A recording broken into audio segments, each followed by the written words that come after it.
ایسے قوانین کے ذریعے وہ مقاصد حاصل کرنے کی کوشش کی کہ جس کے اثرات عدلیہ پر بھی پڑے اور اس پر کچھ تنقیدیں بھی سامنے آئیں۔ تو اس حوالے سے آج پھر ایک ایسا قانون صوبوں سے پاس کرایا جا رہا ہے کہ جن صوبوں کے پاس معدنی ذخائر ہیں، قیمتی پتھر ہیں اور انہیں اس کی مائننگ کے لیے اور پھر ان کو استعمال میں لانے کے لیے اتھارٹیز بنائی جا رہی ہیں، وفاق کی سطح پہ بنائی جا رہی ہیں، اور اس میں کسی ایک سنگل بڈ کو بھی قبول کیا جائے گا باہر سے، تو یہ ساری چیزیں وہ خدشات ہیں کہ جہاں ہم یہ سمجھتے ہیں کہ صرف وفاق ہی ہمارے صوبے کے وسائل پر قابض نہیں ہو رہا، بلکہ بین الاقوامی قوتوں کو بھی اور طاقتور قوتوں کو بھی ہمارے وسائل پر قبضہ کرنے کی راہ دی جا رہی ہے۔ ہم نہ بین الاقوامی قوتوں کو اپنے وسائل کا مالک بنائیں گے اور نہ ہی حکومت کو، وفاقی حکومت کو اس کا مالک بنائیں گے۔ طریقہ کار ہوتا ہے صوبے کا اختیار اپنی جگہ برقرار رہے، اگر کوئی کاروبار کرنا ہے تو صوبے کے ساتھ کیا جائے، وسائل صوبے کے ہوں گے، شرائط صوبے کے ہوں گے، مفادات صوبے کے محفوظ تصور کیے جائیں گے، اور بین الاقوامی دنیا میں بھی اگر کوئی ملک یہاں پر انویسٹمنٹ کرنا چاہتا ہے تو وہ پاکستان کی وساطت سے کرے، لیکن پاکستان پھر بھی وہ صوبائی حکومت کی اجازت اور ان کے شرائط کے ساتھ کرے۔ تو یہ ایک شائستہ راستے موجود ہیں، حل موجود ہے۔ کوئی بھی دنیا کاروبار کا انکار نہیں کرتی، لیکن اپنے مفادات پر کسی کو قبضہ بھی نہیں کرنے دیتی۔ ہمارے مفادات محفوظ ہونے چاہیے، ہمارے وسائل ہمارے قبضے میں ہونے چاہیے، اس پر کسی قسم کا معاہدہ وہ ہمارے شرائط پر ہونا چاہیے اور ہمارے مفادات کے تابع ہونا چاہیے۔ تو اس قسم کی چیزوں پر یہ جو قانون سازیاں ہو رہی ہیں، یہ قانون سازی جمعیت علماء اسلام کے لیے اور تمام سیاسی جماعتوں کے لیے قابل قبول نہیں ہے۔ تعجب کی بات یہ ہے کہ یا تو فاٹا کا انضمام کیا گیا، بہت جلدی تھی، بہت ضروری ہے، اور کوئی شک نہیں ہے کہ فاٹا انضمام کے پیچھے بھی اسٹیبلشمنٹ تھی، اور اسٹیبلشمنٹ کے پیچھے عالمی قوتیں تھیں جن کے دباؤ پر ہم نے یہ کام کیا۔ آج فاٹا برباد ہو گیا ہے، کچھ پتہ نہیں کہ اب وہ سیٹلز میں شمار ہوں گے یا وہ ابھی اسی طرح ٹرائبل ہوں گے، ایک نیمے درون بروں کی زندگی گزار رہے ہیں۔ اور آج کیا ضرورت پڑ گئی اس کی کہ باقی انضمام اپنی جگہ پر، لیکن مائنز کے حوالے سے اختیارات وہی پرانے فاٹا کے، اور اس کو ایک مہلت دی گئی ہے لمبی چوڑی، تاکہ ایک مسئلہ جو وفاق کے مفاد میں ہے یا اسٹیبلشمنٹ کے مفاد میں ہے یا بین الاقوامی مفاد میں ہے، صرف اس حصے کو جو کا تو جو مرجر سے پہلے پوزیشن تھی اس پر برقرار رکھا جا رہا ہے، اور باقی مرجر کو اسی طرح قائم و دائم رکھا جا رہا ہے۔ یہ تضاد کیوں آ گیا ہے، اور ان کو اپنے مطلب کی چیزیں نکالنے کا کیا مطلب ہے؟ جو آپ کو پسند آئے وہاں مرجر نہیں ہے، مرجر سے پہلے کا قانون ہے، اور جو آپ کو پسند نہ آئے اس کے لیے دوسرا نظام ہے۔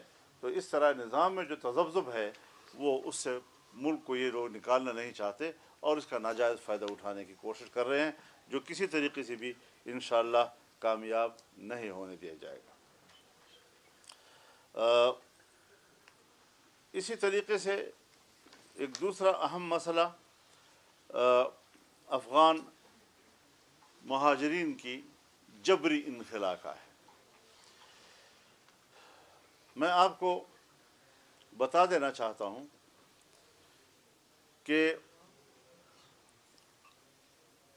ایک جذباتی قسم کا فیصلہ، افغانستان سے ہم ناراض ہوئے کسی اور وجہ سے، ہم زور نکال رہے ہیں اس کا مہاجرین سے، تکلیف دے رہے ہیں ہم مہاجرین کو۔ آپ کے علم میں ہونا چاہیے کہ یہ مسئلہ 2017 میں اٹھا تھا، جس زمانے میں یہاں پشاور سے افغان مہاجرین کو پکڑ پکڑ کر گاڑیوں میں ڈالا جا رہا تھا اور افغانستان کے علاقوں میں صحراؤں میں چھوڑا جا رہا تھا، جس سے ان کے جانی نقصانات ہوئے۔ وہاں بدامنی تھی، جنگ تھی، اور جنگ کی حالت میں ہم نے ان لوگوں کو وہاں پھینکا۔ یہاں پر حکومت میں شامل پارٹیوں کی میٹنگ ہوئی اور اس میں ہم نے کچھ تجاویز دی تھی۔ ہم نے ان سے یہ کہا تھا کہ آپ کیٹیگریز طے کر لیں۔ سب سے پہلی جو کیٹیگری ہے وہ ان افغانوں کی کہ جو یہاں پڑھ چکے ہیں، یہاں کی گریجویشن حاصل کر چکے ہیں، یہاں ڈاکٹر بن چکے ہیں، یہاں انجینئر بن چکے ہیں، مختلف شعبے میں ان کی مہارت ہے، اب وہ ہمارا اسکل ہے، اس کو ہم پاکستان کے لیے کیسے استعمال کر سکتے ہیں۔ جن کو ہم نے تربیت دی ہے، جس کو ہم نے تعلیم دی ہے، جن کو ہم نے بنایا ہے، ان کو پاکستان کے مفاد میں استعمال ہونا چاہیے، پاکستان میں ان کو کہیں پر کھپانا چاہیے، نہیں کہ آپ دھکے دے کر آپ ملک سے باہر نکالیں اور ان کی مہارت اور صلاحیت سے پاکستان کو محروم کر دیا جائے۔ تو ایک تو اس کیٹیگری کو سامنے رکھا جائے۔ دوسرا، وہ افغانی جو گزشتہ 30-35 سالوں سے یہاں پر سرمایہ کاری کر رہا ہے، کاروبار کر رہا ہے، تجارت کر رہا ہے، بینکوں میں ان کے پیسے موجود ہیں، اگر وہ یہاں سے کاروبار باہر نکال لیں تو کیا اقتصادی اثرات پاکستان پر پڑیں گے منفی، اور اگر وہ بینکوں سے پیسے نکال لیں تو آپ ذرا جانچ لیں کہ کچھ بینک تو ان کے پیسے نکالنے سے ہی دیوالیہ ہو جائیں گے۔ تو پاکستان کا معاشی نقصان کیوں کیا جا رہا ہے اندھے پن میں، اس کو مد نظر رکھا جائے، ان کی انویسٹمنٹ کو تحفظ دیا جائے اور اس کو پاکستان کے مفاد میں استعمال کیا جائے۔ تیسری کیٹیگری ہم نے یہ بتائی تھی ان کو کہ جو یہاں اسٹوڈنٹس ہیں، جو اس وقت ایک آدمی میٹرک میں ہے، کوئی ایف اے سی کر رہا ہے یا کوئی ایم ایس سی کر رہا ہے، اور یہاں پر وہ اتنا زیادہ پڑھ چکا ہے کہ اگر اب یہ اپنا ملک تبدیل کرے گا تو اس کا نصاب تبدیل ہو جائے گا، تو وہ پھر الف بے سے شروع کرے گا۔ تو یہ انسانی حق ہے تعلیم، اور ان کے انسانی حق کو آپ بری طرح متاثر کر رہے ہیں، لہٰذا ان کو بھی تحفظ دینے کا راستہ نکالا جائے۔ اس کے بعد عام مہاجرین رہ جاتے ہیں۔ میں آج بھی کہتا ہوں، اور میں نے اس وقت بھی کہا تھا کہ مہاجرین یک طرفہ مسئلہ نہیں ہے، یہ افغانستان پاکستان کا دو طرفہ مسئلہ ہے، اور ہم نے خوشی سے ان کو قبول کیا تھا۔ اور پھر پشتون معاشرے میں جہاں مہمان نوازی ان کا ایک طرہ امتیاز ہے، ان کی روایات کا ایک روشن حصہ ہے۔ آپ 40 سال تک کسی کو مہمان رکھ کر جب گھر سے نکالے اور لات مار کر نکالیں گے، آپ نے 40-45 سال کی مہمانداری کا نفی کر دی، ختم ہو گئی وہ بات۔ لہٰذا دونوں ملک بیٹھ کر اب اگر وہاں امن و امان ہے تو مہاجرین کی واپسی کا میکینزم طے کریں، طریقہ کار طے کریں، اس کا شیڈول طے کریں، کس طریقے سے وہ وہاں آئیں گے، کس ترتیب کے ساتھ آئیں گے، تاکہ دھیرے دھیرے جا کر اس طریقے سے تو جہاز سے سواریوں کو بھی نہیں اتارا جاتا۔ وہاں بھی کہتے ہیں جی پہلے ان سیٹوں کے لوگ نیچے جائیں، پھر دوسری سیٹوں کے لوگ نیچے جائیں، اور اس ترتیب کے ساتھ، تاکہ کوئی بھگدڑ نہ ہو، کوئی پریشانی نہ ہو۔ یہاں آپ ان کو اٹھا کر باہر پھینک رہے ہیں، جانوروں کی طرح اٹھا کر گاڑی میں بٹھا رہے ہیں۔ یہ آپ افغان مہاجرین کے ساتھ زیادتی نہیں کر رہے، یہ انسانی حق کو آپ کو چل رہے ہیں۔ بین الاقوامی برادری کو اور بین الاقوامی انسانی حقوق کی اداروں کو اس کا نوٹس لینا چاہیے۔ ہم کب کہتے ہیں کہ کوئی اپنے گھر نہ جائے؟ خوشی خوشی سے اپنے گھر جائے، لیکن اگر 30 لاکھ لوگ ہمارے پاکستان میں ہے تو یہ طے ہوا تھا کہ اگر 15 لاکھ لوگوں کی رجسٹریشن نہیں ہوئی تو رجسٹریشن کرانے میں ان کی مدد کی جائے گی، اس کے لیے ان کو فیسیلیٹیٹ کیا جائے گا۔ اور پھر آپ کو یہ بات بھی بتا دوں کہ یہ جتنی بھی ہماری تجاویز تھی اور کیٹیگریز تھی، یہ اس وقت کابینہ میں پیش ہوئی، اس کو کابینہ نے منظور کیا ہے۔ کابینہ کی منظوری کے بعد آج کون سی کابینہ کا اجلاس ہوا ہے کہ جس کی بنیاد پر یہ فیصلے کیے گئے ہیں؟ کیا کیا جا رہا ہے ہمارے ملک میں؟ کون حکومت کر رہا ہے؟ کون ملک کو چلا رہا ہے؟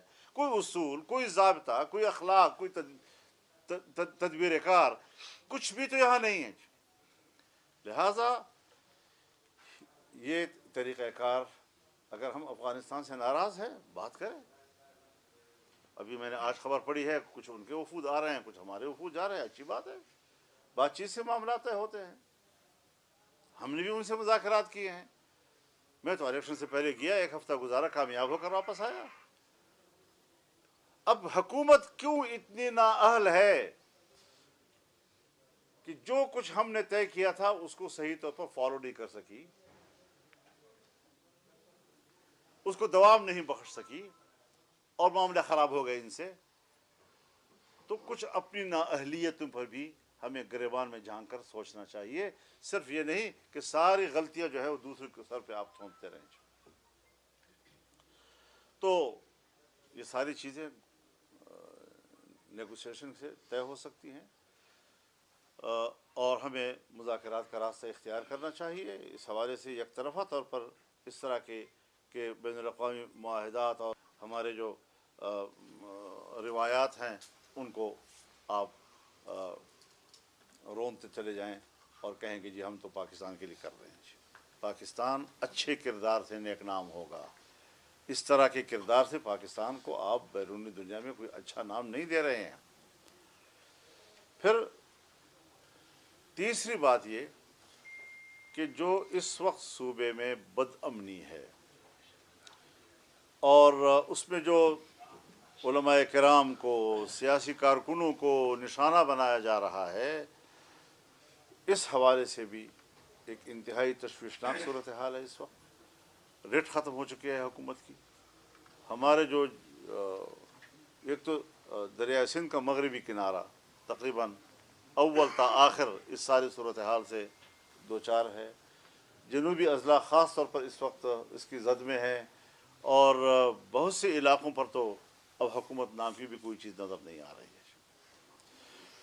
بلوچستان کی یہی صورتحال ہے، وہاں پر بھی کوئی ریٹ حکومت کی موجود نہیں ہے۔ تو ان دو صوبوں کے اندر، اور پھر آج جب میں یہاں پر پشاور میں بیٹھا ہوں تو اپنے صوبے کی بات کروں گا، خاص طور پہ کروں گا کہ آپ عوام کو کس کے حوالے کر کے چھوڑ رہے ہیں۔ عوام نہ تو مسلح گروہوں سے کے ہاتھوں محفوظ ہیں، اور نہ ہی اپنی فوج کے ہاتھوں محفوظ ہیں۔ ان کی زندگی مضطرب ہے، پریشان ہے، وہ کاروبار نہیں کر سکتے، وہ بچوں کو اسکول نہیں بھیج سکتے، وہ اپنے زمینوں پر کام کرنے کے لیے نہیں جا سکتے، وہ مزدوری نہیں کر سکتے۔ اس اضطراب کے حالت میں غریب آدمی کیسے زندگی گزارے گا؟ اور پھر ماشاء اللہ ہمارا ہر حکمران پچھلوں کو بخشوا دیتا ہے۔ کرپشن کا جو بازار گرم ہے، اس وقت 17,000 ملازمین بیک جنبش قلم آپ کے اس وقت نوکری سے نکال دیے گئے ہیں۔ حکومت کے پاس لوگوں نے درخواستیں جمع کی، انٹرویوز دیے، انہوں نے میرٹ کے اوپر نوکریاں حاصل کی، اور آپ آئے، آپ کے مزاج کے مطابق نہیں، آپ نکال دیے۔ کیوں؟ کون تحفظ دے گا ان غریب لوگوں کو؟ ان ملازمین کو کون تحفظ دے گا؟ 17,000 خاندان تباہ ہو گئے ہیں۔ اور دوسری طرف کرپشن کا بازار گرم ہے، مہنگائی آسمانوں کو چھو رہی ہے، ہماری معیشت بہتر نہیں ہو رہی۔ تو یہ ساری چیزیں انتہائی پریشان کن ہیں، اور اس حوالے سے جمعیت علماء اسلام نے اپنی مرکزی جنرل کونسل کا اجلاس بھی 19 اور 20 اپریل کو بلا لیا ہے، اور ہم 27 اپریل کو اسرائیل مرد آباد کے عنوان سے مینار پاکستان پر میلین مارچ کر رہے ہیں، اور انشاءاللہ پشاور میں 11 مئی کو بہت بڑا میلین مارچ ہوگا انشاءاللہ، اور پورے صوبے کے عوام اس میں شریک ہوں گے۔ تمام تنظیموں کو، ذیلی تنظیموں کو ہدایات دی گئی ہیں کہ وہ فوری طور پر عوام میں آگاہی مہم چلائیں، اور لوگوں کو اس کانفرنس کی طرف متوجہ کرنے اور یہاں پر ان کو لانے میں اپنا بھرپور کردار ادا کریں۔ انشاءاللہ ایک تاریخی اجتماع ہوگا، امت مسلمہ کو بیدار کرنے کے لیے ہوگا، اور ہمارے حکمران جو خرگوش کی نیند سو رہے ہیں اور غفلت کے خراٹے مار رہے ہیں، ان کو بھی جگانا ہوگا ہر چند کہ یہ مشکل کام ہے۔ اگر 60,000 شہداء، 1 لاکھ سے زیادہ زخمی، 3 لاکھ بے گھر لوگ اگر ان حکمرانوں کو نہیں جگا سکی تو آپ بتائیں کہ کس طرح جگایا جائے۔ لیکن پھر بھی اس خاموشی کے اندر ایک آواز ہوگی، ایک صدا ہوگی، عوامی قوت ہوگی انشاءاللہ العزیز، اور ہم اس حوالے سے بھرپور کردار ادا کریں گے۔ جہاں تک ہم اسرائیل مرد آباد کی بات کریں گے، فلسطینیوں کے حق کی بات کریں گے، ان کی آزادی کی بات کریں گے اور ان کی دفاع کی حمایت کریں گے۔ وہاں پر پاکستان کے اندر جو یہ ایشوز ہیں اس پر بھی انشاءاللہ عوامی گفتگو ہوگی، عوام کے ساتھ بات چیت ہوگی اور عوام کے ساتھ ایک یکجہتی کا اظہار کیا جائے گا۔ یہ بتائیں کہ ANP نے کافی جرحانہ اس پر رویہ اپنایا ہے بل کے اوپر، ان کو یہ کہنا ہے کہ اگر اس کو واپس نہیں لے رہا تو ہم آزادی کا نعرہ بھی لگا سکتے ہیں، تو آپ سمجھتے ہیں کہ یہ بل کتنا خطرناک ہے؟ خیر وہ بیان جانے اور ان کا کام جانے، ہم حق کی جنگ لڑ رہے ہیں۔ ہم پاکستان سے نکلنے یا اس طرح کے آزادی کے ہم پاکستان سے کٹ کر ایک ملک کی بات کریں، یہ مسترد ہے ہماری طرف سے، سوال ہی پیدا نہیں ہوتا اس چیز کا۔ ہم پاکستان کی وحدت کی بات کریں گے، ایک پاکستان کی بات کریں گے، البتہ حق کی بات کریں گے۔ اگر ہمارا حق آئین نے دیا ہے تو ہم اس حق کی جنگ لڑیں گے اور ایک پاکستان کے اندر انشاءاللہ ہم وہ حق حاصل کریں گے۔ اس کے لیے پاکستان سے نکلنے کی کوئی ضرورت نہیں ہے، اور پاکستان کے اندر رہتے ہوئے ہم تمام سیاسی جماعتیں مل کر بھی ہم جد و جہد کر سکتے ہیں، ہم ایک صف بن کر اپنے حقوق کی جنگ لڑ سکتے ہیں۔